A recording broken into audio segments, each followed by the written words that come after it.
4th of July Bear by Kathryn Lasky, illustrated by Helen Cogan-Cherry. This is the title page. This is Mariba's book. To my husband, Herb, with love. There is an island waiting for me in a bay in Maine. My mom says it's shaped like a dolphin swimming in the sea, and we can reach it only by a long, slender bridge. I live in the city. They finally fixed our sidewalk so it is perfect for roller skating. The new pavement is smooth as frosting all the way down to Church Street. My best friend Emily will get to skate here all summer. I won't. The bridge to the island rumbles when we drive across it. There is water all around us. On the other side of the bridge, there is a tar road, and then the tar turns into dirt. This is where our house will be, says my mom. She is holding a map in the front seat of the car and turns around to show me. You see? She points her finger to a piece of land that juts out from the island. It looks like the tail of a dolphin, and our house is where an edge of the tail meets the edge of the sea. I'm not sure if I want to live on the tail of any island, I say. I heard there is a little girl who lives there too. She's probably older. No, I don't think so, my mom says. But I know that even if she is exactly my age and born in the same month, on the same day, and in the same exact minute as me, she won't be as nice as Emily. The tail of the island is called a point, and the point where the house is has trees as tall as castle tops. The house has gray shingles and white roses scrambling up the sides. My bed is small and the ceiling slants. When I go to sleep that night, I miss my room in the city. I am sleeping on the tail of a dolphin, and my real home seems far away. The strawberries come first, the lady says. Her name is May, and she lives down the road. Then the blackberries, the raspberries, and finally the blueberries. It is blackberry time now, and we go picking in the field on the other side of the point. Another girl is there with her mother. I stay close to my mom and sometimes peek at her through the tall grass or from behind my mom's skirt. Picking berries is better than swimming. The water is so cold that after you get out, you shiver for a long time. But then my dad found a place where the water is warmed by the rocks when the tide is high. One day I swam out to a beautiful rock with a notch just the right size for my hand. I call it a catching spot. You can hold on and rest and catch your breath before swimming back to shore. But still, swimming in the rock pool is not as much fun as skating with Emily. We see the little girl from the blackberry field at the post office when we go to get our mail. Her name is Amanda. She is my age, but I'm taller. Our mothers say how nice it would be if we played together, but we both look down at the wooden floor of the post office and curl our toes. She has some pink polish on her big toenail. Then one day there is a scratching at our screen door. Would you like to be a bear? Amanda asks through the screen. A what? A bear, she says again. A 4th of July bear and ride in the parade on fire engine number 1. My mother told me to ask you. What do they do in a 4th of July parade? I ask. I've never seen one. I whisper that part down my shirt. People build floats on flatbeds, you know, kind of like floors with wheels, and you hook them onto trucks. Last year we had an old-fashioned schoolhouse float, and I was the schoolgirl with a bonnet and a slate. And one year they wanted the Statue of Liberty, so my cousin Mary was covered with silver makeup, and she wore a crown and carried a torch. Amanda giggles. Mary had to hold up the torch from the fire station all the way round the bend to Beck's store and then back again. Her arm got real tired. I thought a minute about her cousin, all silver, riding on a float with her arm in the air. So do you want to be a bear with me? She asks again. You don't have to hold anything, just growl. She giggles a little more. Maybe. I don't look at her. See you later, she says through the screen door.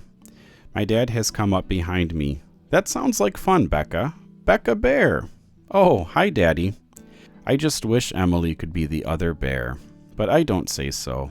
I only think it. The next morning, my mom and I are at the post office when May, the berry lady, comes up and says, "I hear you're going to be a bear." Maybe. I just start to say the word, and already she is pulling something out of her pocket.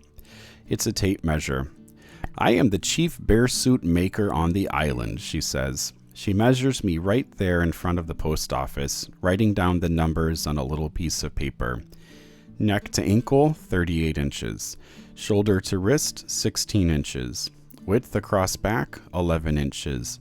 Width around head, 21 inches. When she is finished, she says, "I have to go and catch me one more bear." 3 times in 1 week I go to May's house so she can fit the costume. Amanda is always there too. We stand as still as we can in the kitchen while May pins and cuts and tucks and trims. "You girls can talk while I'm doing this," May tells us, but we don't say anything to each other.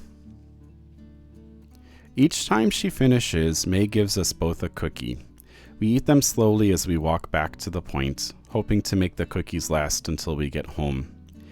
Amanda has to eat even more slowly than I do because she lives farther away. "Do you ever go roller skating?" I ask one day. "No." "I do. At home we have the greatest sidewalk in the whole world for roller skating. My best friend Emily and I roller skate all the time." Amanda just says "oh" and looks out at the ocean. Maybe she is trying to imagine a sidewalk there. By the 3rd of July, our costumes are finished. They are made of fake fur with invisible slits to keep us cool. There is stuffing sewn into the front to give us poochy tummies, and the heads have big black glass bear eyes. We try the costumes on in May's kitchen. "Is the fire engine high?" I ask. "Not too high," Amanda says. "Here, have a cookie." She feeds me through the little bear mouth. I might be a little bit scared, I admit. I've never been in a parade before, and I've never ridden on top of a fire engine either. It's fun, and there are ladders on both sides. You can't fall off. May finally says, "Okay, bears, you're ready. Be sure to wear your bathing suits underneath so you don't get too hot tomorrow."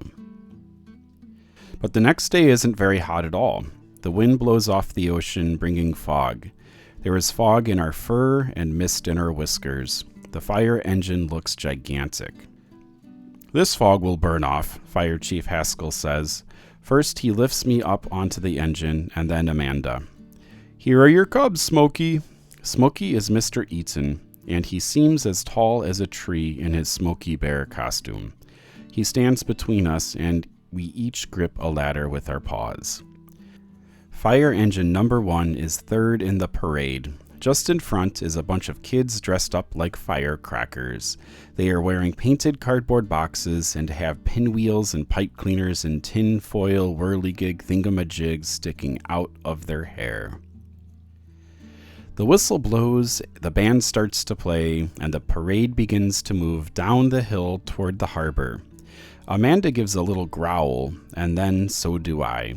She waves, and so do I. I can tell she's good at this. There are at least 100 people on both sides of the street.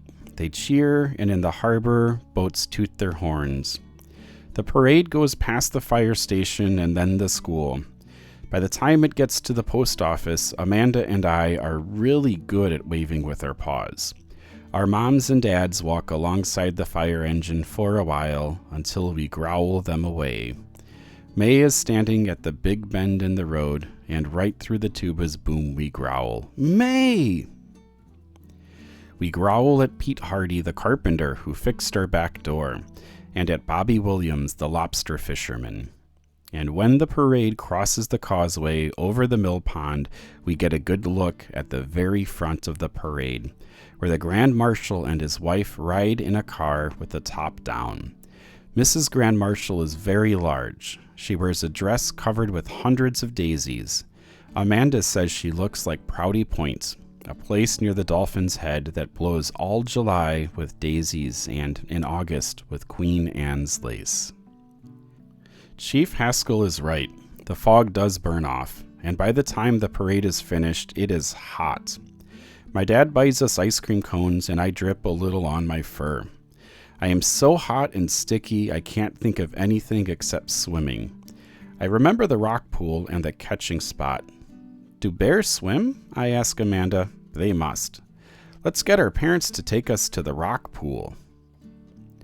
At the beach, we step out of our bear costumes, fold them carefully, and put them on a rock way above the high tide line so they will stay dry.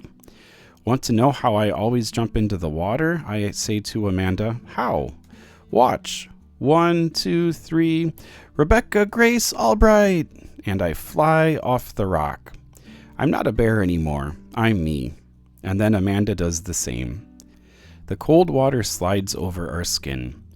I am so glad that I don't have fur so I can feel the sea and the waves and that my eyes are real and not glass bear eyes. I open them underwater and see the spotted round rocks that look like jewels. I see Amanda's legs and the polka dots of her bathing suit. We swim to the big rock and I show Amanda the catching spot. It fits her hand too. We pull ourselves up on top of the rock, which is crusty with barnacles. My knee gets scraped and the salt stings. Amanda scrapes her knee too. We lick our knees and growl and wave to our moms on the beach. That night, the cold northwest wind wraps itself around the island. I climb back into my bear suit and go with my mom and dad to the edge of the point where the pine trees grow so tall. We sit down, and it's like being in a pine tree castle. Can you find the little bear, little bear? My mom asks. She is talking about the star bear, the one they call Ursa Minor. Not even a paw yet, I say, but that's not what I'm looking for. There is a loud crackle, a burst of green against the blackness, and from that green center a rat-a-tat-tat of red. A rose explodes in the sky. Then there are sprays of gold and silver like the brightest daisies ever. The night blooms with starry flowers, and each time one bursts, we say, ooh, me cozy in my bear suit and the salt air on my face. I think about the island, shaped like a dolphin and reached only by a long, slender bridge. There are no sidewalks for skating here, but today I made a new friend named Amanda. Are you asleep, 4th of July bear? I pretend to be asleep just for a second, and then I laugh and jump up. 1, 2, 3, 4th of July bear, I shout. And as the sky explodes with roses, I dance a firecracker dance on the dolphin's tail. The